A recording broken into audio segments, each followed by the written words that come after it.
es tu punto de vista, Diego, después de estar viendo lo que ocurre en este país? ¿No crees que ya son tiempos de adelantar el reloj, no de atrasarlo?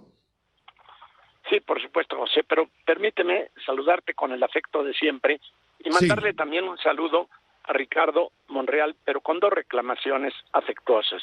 Una, hace muchísimos años yo hice un tramo muy largo de carretera, de brecha, que va de Juchipila, que es en Zacatecas su tierra, para unirse con un poblado muy conocido también de por allá, que se llama Juchipila y Yahualica. Nunca me ha agradecido que yo haya tratado de favorecer a su gente. Pero otra que sí me molesta es que me acabo de enterar por tu programa que anda por Arandas.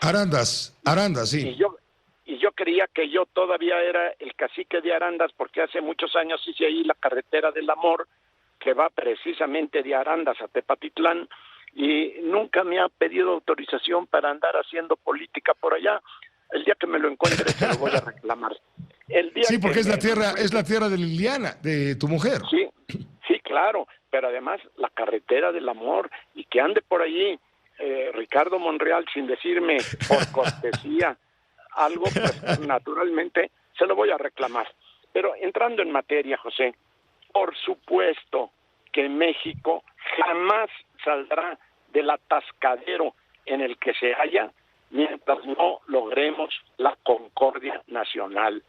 Un pueblo hundido en reyertas, rencores, resentimientos, alimentado todas las mañanas de odios y de mentiras, está sometido irremediablemente a sátrapas. Pero la concordia, José, no significa, por supuesto, unanimidad, sino respeto y ayuda mutua en la pluralidad. Esa es la única concordia posible. Lo demás es contubernio. Por eso he de repetirlo y me duele hacerlo, pero resulta un exabrupto, abominable, el llamado que hizo hace meses el secretario de la Defensa Nacional para que todos los mexicanos nos unamos a la cuarta transformación que encabeza el señor presidente. Eso no es concordia, es sometimiento. Y los primeros que deben rebelarse ante ese llamado son los subordinados del secretario de la Defensa y todas nuestras Fuerzas Armadas, que son y deben seguir siendo garantes de la libertad. No deben confundirse la libertad y la disciplina castrense con la pretendida castración moral de sus integrantes y de todos los mexicanos. Por eso, José, a pesar de todos los pesares y del bombardeo constante de odio y división que sale del Palacio Nacional, la mayoría de los mexicanos queremos la reconciliación de la que tú hablas, y en ella, hay que decirlo, un lugar preponderante deben ocuparlo los medios de comunicación. Pues sí, pero cuando para el presidente los medios de comunicación, no todos, pero la mayoría, son enemigos, son sátrapas, son adversarios que pretenden golpearlo a él, desacreditarlo y a su movimiento, pues ¿qué podemos hacer los medios sino tratar de sobrevivir? Sí, por supuesto. Y déjame decirte, es lamentable que lo que pudo haber sido no fue.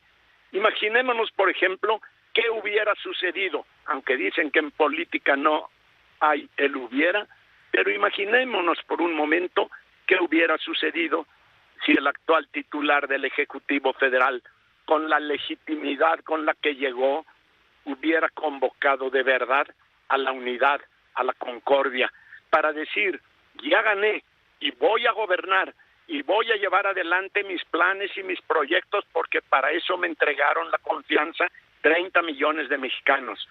Pero hay muchos más millones de mexicanos que no votaron por mí y los tengo que conciliar y los tengo que llamar para hacer un trabajo conjunto por México, no por mis barrabasadas, no por mi capricho, no por mi egolatría, no por mi vanidad, no por llegar a la historia para sentarme cerca de no sé cuáles difuntos. No, yo estoy aquí legítimamente, pero una cosa es la legitimidad de origen, porque sí la tiene, y otra es la legitimidad de ejercicio, que por supuesto no la tiene el señor que difama, ofende y vocifera en Palacio Nacional en contra de todos aquellos que no queremos ser lacayos ni queremos vivir como eunucos.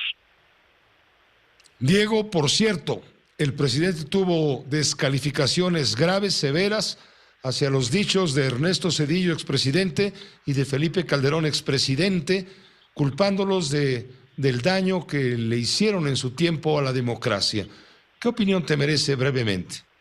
Mira, José, efectivamente, en pocos días pasados, los expresidentes Zedillo y Calderón dictaron sendas conferencias sobre lo pernicioso que son los gobiernos populistas.